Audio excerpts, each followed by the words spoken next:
a palavra de Deus, que o Senhor trouxe no meu coração, são 3 livros que eu quero meditar. Primeiro, livro de Gênesis, capítulo 37, do versículo 3 ao 5. O Senhor me levou a esses 3 textos e hoje, durante o culto, o Senhor já confirmou realmente essa mensagem através dos nossos irmãos que vieram até aqui. E eu me alegrei porque eu vi que realmente o mesmo Espírito está presente. Glória a Deus. Glória a Deus. Gênesis capítulo 37, versículo 3 ao 5. É o primeiro texto, que fala sobre a vida de José. Eu quero falar nessa noite, o Senhor me levou a três textos.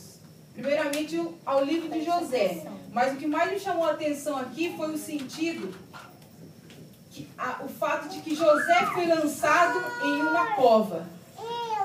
Aí eu comecei a refletir que não foi somente José que a Bíblia nos fala que foi lançado em uma cova. E o Senhor me trouxe à memória também a vida do profeta Jeremias, que também esteve em uma cova, que foi o calabouço, aquela cisterna que ele esteve, pelo fato da sua fidelidade em relação ao chamado que Deus havia com ele, pelo seu pacto. E também Deus me trouxe outra memória, a vida de Daniel. Então eu quero refletir sobre esses 3 personagens e o que nós vamos ver, algumas lições que eu pude anotar, que Deus me trouxe em meu coração para falar, que esses ensinamentos dos 3 é tão tremendo que realmente é o que acontece na nossa vida. E talvez um dia você até hoje ainda não foi lançado em uma cova. Você talvez não tenha noção que seja de fato isso. Mas se um dia, na sua história da sua vida, talvez hoje, ou talvez você já passou, você sabe.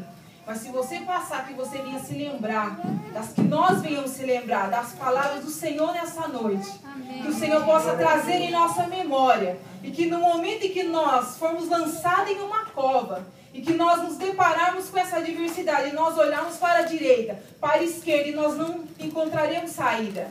E é aí que nós vemos a maneira como Deus tratou essa circunstância na vida desses servos de Deus. A maneira como Deus cuidou, a maneira como Deus foi tão tremendo nos detalhes. E por que razão eles foram lançados? Por que eles foram lançados naquela cova? Por que Deus permite em nossa vida tantas circunstâncias que nos fazem questionar? O pastor mesmo, Rinoto aqui, ele questionou: Senhor, mas eu sou dizimista, por que está acontecendo isso?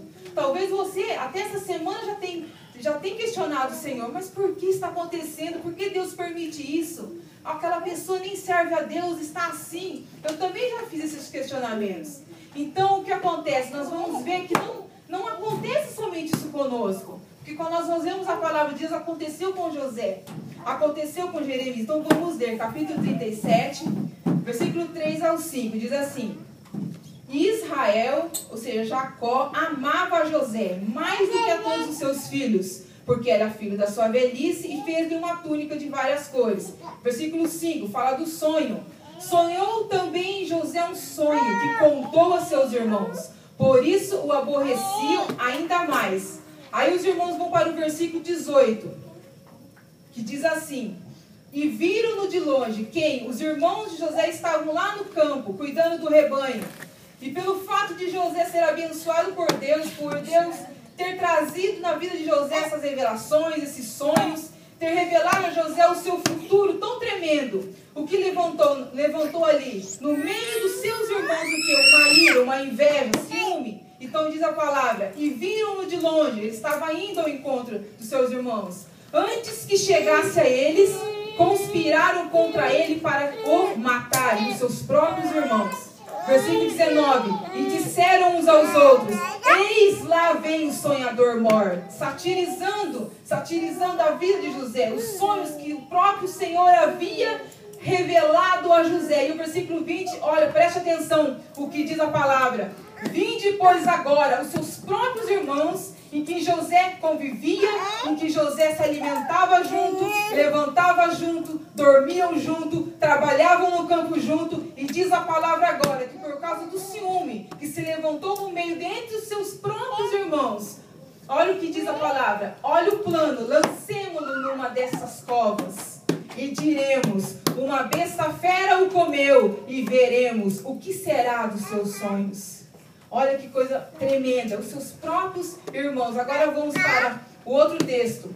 Livro do profeta Jeremias, capítulo 38, versículo 6.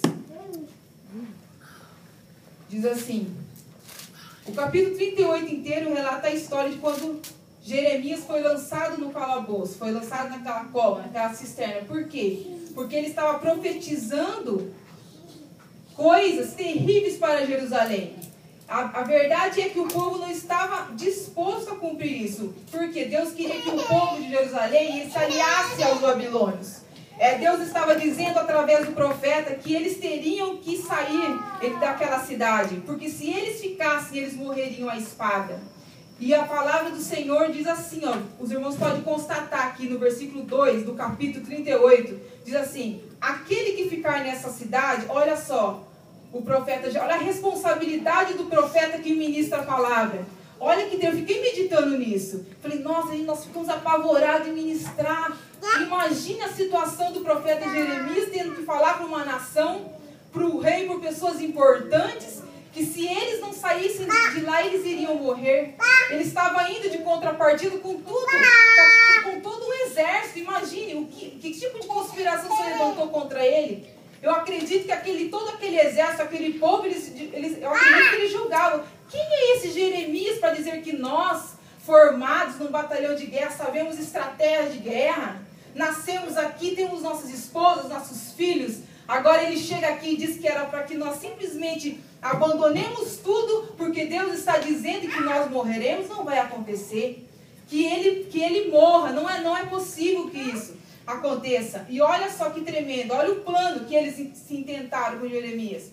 Versículo 6 do capítulo 38 diz assim: então tomaram Jeremias e o lançaram no calabouço. Algumas versões que diz cova, outras versões dizem cisterna. O que era essa cisterna? Essa cisterna é o tipo de um poço, que ali o que eles faziam? Eles recolhiam a água da chuva no inverno para que no verão eles tivessem água. Na verdade, essa cisterna era muito úmida. É por isso que diz a Bíblia que Jeremias, ele ficou na lama, chegou a ficar atolado ali na lama. Diz a palavra assim, ó, que estava no átrio da guarda e desceram Jeremias com cordas, mas no calabouço não havia água senão lama, e atolou-se Jeremias na lama. Olha que tremendo. Outro servo de Deus que foi lançado segundo conspirações em uma cova. Outro texto, Daniel, capítulo 6, versículo 16.